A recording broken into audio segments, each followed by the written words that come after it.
Thưa quý khán thính giả, hôm nay Mộng Lan rất vinh dự giới thiệu đến quý khán thính giả ái nữ của bác sĩ Peter Lê Tri là bác sĩ Tiffany Lê Endo và phu quân của bác sĩ là bác sĩ Craig Endo. Đây là hai family physician, tức là hai vị bác sĩ về y khoa đó quý vị. Trước hết Mộng Lan xin gửi lời chào đến bác sĩ Tiffany Lê Endo. Thank you for giving us the exclusive interview today. Dạ, xin cảm ơn cô. Dạ, bác sĩ Tiffany Lê nói tiếng Việt Nam chút chút thưa với quý khán giả. And thank you so much for giving me the very exclusive interview today with our viewers.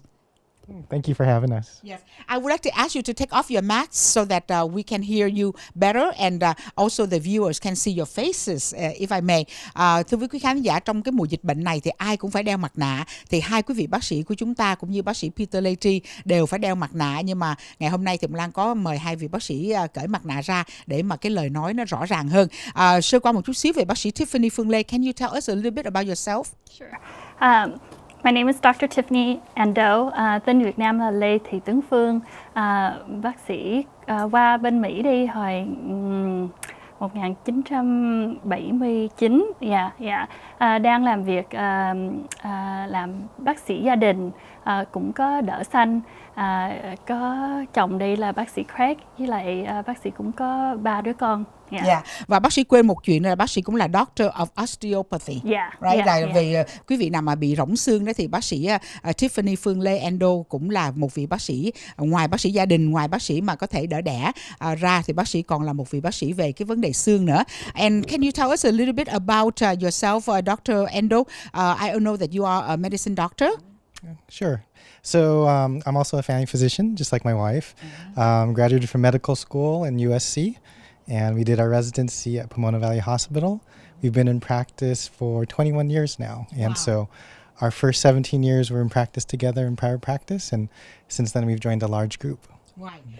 Thưa quý vị, trong khi đó thì phu quân của bác sĩ Tiffany Lê là bác sĩ Craig Endo, thì bác sĩ tốt nghiệp trường y khoa tại USC, rồi sau đó thì bác sĩ làm nội trú ở tại Pomona Valley Hospital, rồi bác sĩ cùng với lại bác sĩ Tiffany Lê đã có cái dịp để làm việc với nhau trong 17 năm. Thì sau 21 năm thì bác sĩ thực sự là một trong những vị bác sĩ của Pomona Valley Hospital. Can you tell us a little bit about the essential oils? I understand you have 3 different types of oils that people can use, right? Oh yeah, sure. So probably the best known oil is the eucalyptus oil. This is kind of our flagship oil. And this has many, many medicinal properties. And so it's very helpful for muscle aches and pains. My own academy, the American Academy of Family Physicians, has actually advocated the use of eucalyptus oil for cough and cold symptoms. So perfect in this time of cough and cold and flu season. So that's just the eucalyptus oil. I'm going to translate what you said about the eucalyptus oil. Thưa với quý khán thính giả thì bác sĩ Endo có cho biết rằng đó là cái dầu khuynh diệp, BST, tức là bác sĩ tính á, thì cái dầu này nó giúp cho chúng ta rất là nhiều, chẳng hạn như là chúng ta bị ho mà chúng ta không cần phải uống thuốc, chúng ta có thể xức cái dầu này, cũng như là chúng ta bị cảm cúm, hoặc là chúng ta bị giống như là bị congestion, tức là bị stuffy, ngạt mũi, chúng ta cũng có thể dùng, hoặc là ngay cả những cái vấn đề mà đau nhức ở trong cơ thể chúng ta cũng có thể dùng dầu khuynh diệp, eucalyptus oil. What's been interesting is the use of eucalyptus oil keeps expanding. And so recently the Centers for Disease Control has actually advocated for the use of eucalyptus oil to repel mosquitoes and insects, and so that's a new use for. Rồi bác sĩ Endo có nói chúng ta, trước đó mình đang quên dịch, đó là thưa với quý vị là bác sĩ Endo có nói cho chúng ta biết đó là ở cái hội Academy của các quý vị y sĩ của bác sĩ đó cũng dùng cái dầu này trong cái sinh hoạt thường ngày của họ, và đặc biệt nhất là Trung tâm phòng ngừa dịch bệnh đó là CDC của Hoa Kỳ đã đặt cho cái dầu này một cái tên đó là có thể giúp chúng ta chống muỗi cắn, giúp khi mà thoa lên người, quý vị đi cắm trại thoa lên người thì muỗi nó sẽ không có mò đến để mà đốt trên da của quý vị, và những cái con mà côn trùng đó nó cũng không có đốt quý vị nữa. Thành ra đây là một cái chuyện mà rất là vui và hãnh diện cho Trung tâm Dinh dưỡng SNP là hội CDC, tức là Trung tâm phòng ngừa dịch bệnh của Hoa Kỳ, đã chọn cái dầu này để mà làm những cái công hiệu của nó như là chống muỗi hoặc là chống những cái con côn trùng, thưa quý vị. And so going on to our next oil, the next oil that was developed was the ultra heat oil. And this combines all the great effects of the eucalyptus oil along with tea tree oil. And so with tea tree oil, it has some antimicrobial effects to help prevent infection. So this is actually, again, all the uses of eucalyptus oil, but you can also use this on minor cuts and abrasions, and it may help with healing as well.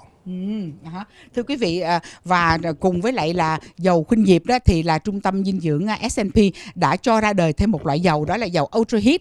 Thì cái dầu Ultra Heat này nó giúp cho chúng ta rất là nhiều, chẳng hạn như chúng ta bị infection á, chúng ta bị nhiễm trùng đó quý vị, thì cái này nó chống lại những cái con vi khuẩn ở trong cái vết thương của chúng ta nếu mà chúng ta bôi lên nó. Ngoài ra đó thì cùng phối hợp với lại dầu khuynh diệp thì cái dầu này nó cũng giúp cho chúng ta, chẳng hạn như chúng ta bị da bị thương, bị cắt thì chúng ta có thể bôi lên để mà nó làm cho cái tiến trình lành lại mau hơn. Okay, and so moving on, our most recent product is the peppermint oil. And this has just a lot of different medicinal uses. So it's great just on aches and pains. Also too, it's been shown to maybe help with headache as well. You can just apply it to the temples. In addition, nausea. If you could apply a little bit under the nose and then the temples, it can help with nausea. Also too, there was a study that actually showed that peppermint oil actually helped performance in athletes. And so just a lot of different uses. The last thing too, just along with the mosquito bite line, this is actually very helpful if you get a mosquito bite with the itching. So you can just get a mosquito bite, you just apply it and it decreases the itching. Wow, I can also use the Ultra Heat for that purpose, Dr. Endo. Yes. Thưa với quý vị thì ngoài hai cái loại dầu đó là dầu khuynh diệp cũng như là dầu Ultra Heat ra thì còn có thêm một loại dầu mà bác sĩ Peter Lê Tri gọi là dầu thiên đường đó, nhưng mà chính ra là Mộng Lan thích gọi bằng cái tên là dầu bạc hà đó quý vị. Thì cái dầu này nó giúp cho tất cả các thể thao gia, nếu mà chơi thể thao đó mà có bị đau nhức về bắp thịt cũng như là về những cái joint, tức là những cái khớp xương đó, thì các thể thao gia có thể thoa lên trên người. Ngoài ra nó còn giúp cho chúng ta đau ở cái phần bụng dưới gọi là abdominal pain đó. Còn quý vị nào mà đi máy bay hoặc là đi xe mà quý vị bị buồn nôn, buồn mửa đó thì quý vị cũng có thể thoa cái đó lên mũi chút xíu, và quý vị bị nhức đầu đó quý vị có thể thoa lên hai cái thái dương của quý vị. Thì cái dầu này giúp rất là nhiều. I understand that you wanted to add to some of the purposes that Dr. Endo was saying about the 3 essential oils that we have. Yes, so our hope is that you are able to have alternative options to treat whenever you have any sort of illnesses. Of course, with our medical background, we typically write prescriptions, but if we don't have to give you a pill or a prescription that you have to take, then we're going to encourage you to try these things so it doesn't interact with your medications. These are very well known in the Vietnamese community for many years since I was a child, and so in the early 1900s. So for the Vietnamese community, we've always used these topically. And so here in the United States, it's become more well known as essential oils for aromatherapy, to smell and to enjoy the fragrance. But we know the many medicinal effects of these medications, and so we want to be able to encourage and offer that to you. Yes. Thưa quý khán thính giả, bác sĩ Tiffany Phương Lê Endo có nói cho chúng ta biết đó, thêm bộ túc lời của bác sĩ Craig Endo, thì cộng đồng Việt Nam của chúng ta biết rất nhiều về loại dầu khuynh diệp này từ bên Việt Nam qua đến bên này. Thì như quý vị cũng biết là bác sĩ Peter Lê Tri cùng với lại bác sĩ Tín đã đem cái formula, cái công thức đó qua đến bên Hoa Kỳ này và sản xuất. Mộng Lan biết là những ngày đầu bác sĩ Lê Tri có nói rằng là những ngày đầu sản xuất bằng tay, nhưng bây giờ thì có máy móc và có cả một cái xưởng để mà sản xuất, tại vì cái nhu cầu rất là cao, và hiện nay thì người Hoa Kỳ cũng dùng những cái loại dầu này của Trung tâm Dinh dưỡng SNP. Thì bác sĩ Phương Lê có nói rằng đó là quý vị sẽ có nhiều cái sự chọn lựa hơn. Ngày xưa chúng ta chỉ có cái dầu khuynh diệp thôi, bây giờ chúng ta có thêm Ultra Heat, chúng ta có thêm dầu bạc hà hay là bác sĩ Peter Lê Tri gọi là dầu thiên đường đó quý vị. Rồi chúng ta lại còn có thêm một cái loại nữa mà các thể thao gia có thể dùng và có thể mang theo một cách rất là dễ dàng. Một chút nữa chúng ta sẽ nói chuyện với bác sĩ Craig Endo về cái này. Thì bác sĩ có nói rằng đó, mặc dù là hai hai quý vị đây là bác sĩ y khoa, có thể viết toa, viết thuốc cho các bệnh nhân dùng, nhưng mà cái điều mà bác sĩ mong muốn nhất đó là nếu mà được thì chúng ta không cần phải uống thuốc. Nếu mà chúng ta lo lắng và chăm sóc cái sức khỏe của chúng ta bằng những cái loại dược thảo thiên nhiên đó, thì chắc chắn là cơ thể chúng ta sẽ tốt hơn là chúng ta dùng thuốc. Tại vì quý vị cũng biết rồi, là một vị bác sĩ y khoa thì khi bác sĩ cho chúng ta thuốc thì chắc chắn là sẽ có một cái phản ứng phụ nào đó trong cái loại thuốc, dù tốt đến mấy cũng vậy. Thì bác sĩ mong là quý vị theo dõi chương trình và quý vị có muốn một cái sức khỏe tốt, quý vị có thể có cái sự chọn lựa những cái loại dầu gọi là essential oils, những cái loại dầu rất cần thiết trong đời sống của chúng ta như vậy. Và thưa với quý vị, bác sĩ cũng nói rằng đó là khi mà chúng ta sống một cái cuộc sống khỏe mạnh đó, thì chúng ta chắc chắn là cơ thể chúng ta sẽ khỏe mạnh và chúng ta sẽ chống được bệnh tật rất nhiều. Tại vì đó mà ngoài cái vấn đề mà chúng ta ăn uống rồi chúng ta exercise thì chúng ta phải có một cái tinh thần minh mẫn nữa, không bác sĩ? Yes. We definitely encourage you to eat properly, to exercise routinely. Our goal is always to encourage you to have a low-fat, low-sugar diet. It's important for your health. We can decrease the risk of hypertension, decrease the risk of diabetes. So as family physicians, we really focus on prevention. And so we encourage you to stay healthy as best as possible. Và bác sĩ có nói rằng đó là mặc dù là hai vị bác sĩ đây là bác sĩ y khoa, nhưng mà thưa với quý vị, nếu chúng ta sống một cái cuộc sống mà tốt, chẳng hạn như chúng ta ăn uống đầy đủ chất dinh dưỡng, chúng ta tập thể dục mỗi ngày, nếu mà không có thời gian tập thể dục thì đi bộ hoặc là tập một vài cái động tác nhẹ hoặc là tai chi hay gì đó, và chúng ta cắt đi bớt những cái thức ăn mà nó cao ở cái phần mỡ, chẳng hạn như là chiên xào, hay là chúng ta cắt bớt những cái thức ăn mà nó có nhiều đường, nhiều sugar, thì chúng ta sẽ tránh được rất là nhiều, chẳng hạn như là tránh bị cao máu, tức là hypertension, rồi tránh bị tiểu đường, tức là diabetes. Thành ra chúng ta nên sống cho thật là tốt. Thì với những cái loại mà dược thảo cũng như là dầu của Trung tâm Dinh dưỡng SNP sẽ giúp chúng ta có một cái đời sống rất là tốt, thưa quý vị. Back to you. I understand that you just invented the rolling oil. Can you talk a little bit about the two rolling oils that we have? Of course. So our customers were asking just different ways to apply the essential oils, a little bit more convenient. So we just came out with these roller bottles, and it's essentially the same oils that are in the eucalyptus as well as in the peppermint, but it's just easier to apply just roller bottle. Yeah, hold it on. Yep. Yes. Yep. Uh-huh. Okay. Yes. And then just easier, convenient size just to carry with you too. Yeah. So I see athletes carry these with them. exactly. And what is the other one? Peppermint. This is peppermint. Okay, and that is eucalyptus. Yes. Thưa quý vị, và bác sĩ Endo đó mới khám phá ra một chuyện là tại vì đó là có rất là nhiều các thể thao gia hay là quý vị đi tập thể dục thể thao, quý vị đi bộ ngoài công viên, đi bộ trong cái khu nhà ở của quý vị mà quý vị không thể đem một cái chai dầu như vậy, hoặc là quý vị cũng không thể đem một cái chai dầu như vậy tại vì nó cồng kềnh lắm. Thì bác sĩ Craig Endo có phát minh ra hai cái loại dầu roll on, tức là quý vị có thể đem theo mà nó trong cái dạng rất là nhỏ, quý vị thoa lên tay hay là thoa lên trên thái dương hoặc là thoa lên trên cổ hoặc là thoa lên mũi quý vị, để mà khi quý vị đi tập thể dục đó thì quý vị có thể dùng cái loại dầu này. Và Mộng Lan cũng xin thưa rằng Mộng Lan cũng đang dùng cái loại dầu này đó quý vị. Thì cái mùi của cái Eucalyptus này đó nó nhẹ hơn là Ultra Heat và nó nhẹ hơn là dầu khuynh diệp mà bác sĩ tính. Thành ra nếu mà quý vị nào mà có người lớn tuổi hoặc là trong nhà của quý vị mà không có cái loại dầu này, quý vị nên có, là tại vì Mộng Lan xin thưa rằng ngoài những cái công dụng mà hai vị bác sĩ vừa nói đó, thì gia đình của Mộng Lan dùng cái dầu Ultra Heat này nè. Nếu mà quý vị nào mà bị bệnh nướu răng, quý vị cũng có thể súc miệng bằng dầu khuynh diệp hoặc là dầu Ultra Heat. Quý vị nào mà bị stomach flu, quý vị cũng có thể pha một chút xíu với lại nước ấm rồi quý vị uống vô, quý vị sẽ thấy là cái stomach flu quý vị nó không có last đến 24 tiếng đồng hồ đó quý vị. Và ngoài ra còn rất là nhiều những công dụng khác. I have to include our conversation today, but I wish to come back if I may to introduce a little bit about each and every one of the essential oil that we have. Yes, thank you very much. Cảm ơn cô nhiều lắm. Yeah. Before I go, I understand that SNP Centers have donated 3,000 bottles, right, to Pomona Valley Hospital. Can you tell us a little bit about that?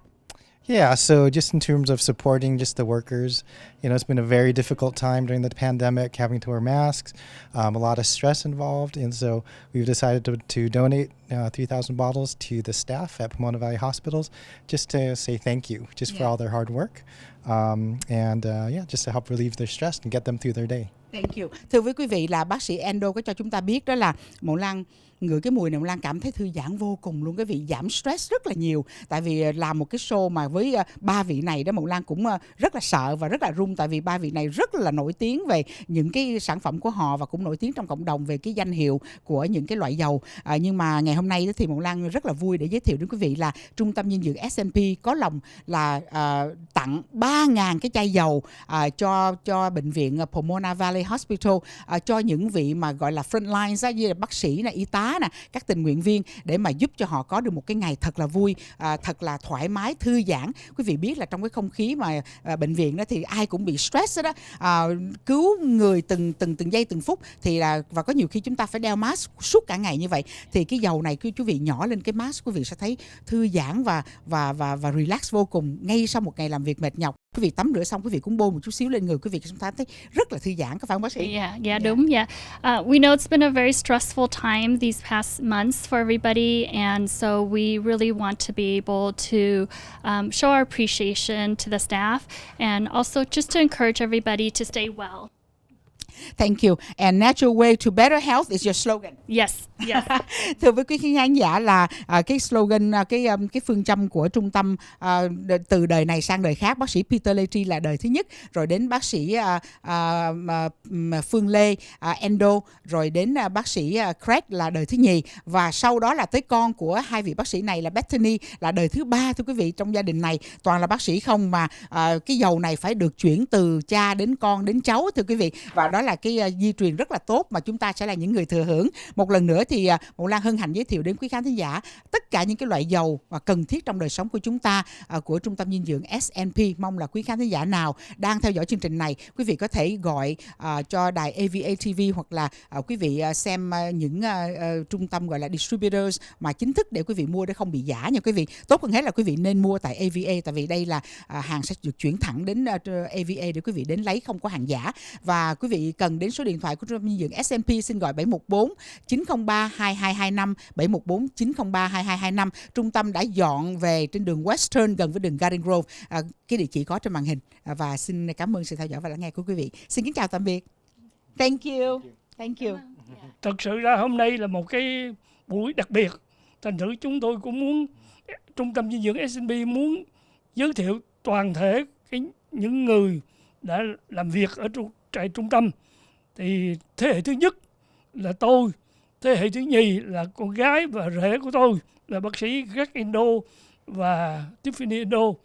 Cái hệ thứ ba là cô cháu ngoại là Peter Endo, và cùng tiếp theo là Office Manager là cô Hạnh Victoria, và các cộng sự viên làm tất cả các website.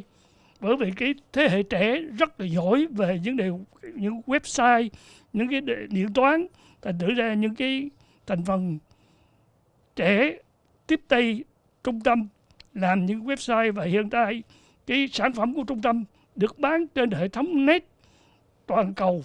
Thành thử do đó cần có một cái hệ thống làm việc rất là chặt chẽ và rất là giỏi, kỹ thuật cao về vấn đề cái sản phẩm đưa ra trên thị trường thế giới. Hôm nay đặc biệt là có giới thiệu Office Manager của Trung tâm Dinh dưỡng SNP là cô Hạnh Victoria. Tôi tên là Victoria Nguyễn, đại diện cho SNP Center. Nếu quý vị cần những cái sản phẩm này, xin liên lạc 714 903 2225. Địa chỉ là 12890 Western Avenue, Garden Grove. Xin cảm ơn quý vị. Thì một lần nữa chúng tôi thành thật cảm ơn cô Mộng Lan, thành thật cảm ơn tất cả những người đã giúp cho Trung tâm Dinh dưỡng SNP phát triển một ngày một nhiều hơn và có nhiều cái bộ đất để mà giúp cho khách hàng. Thành thật cảm ơn.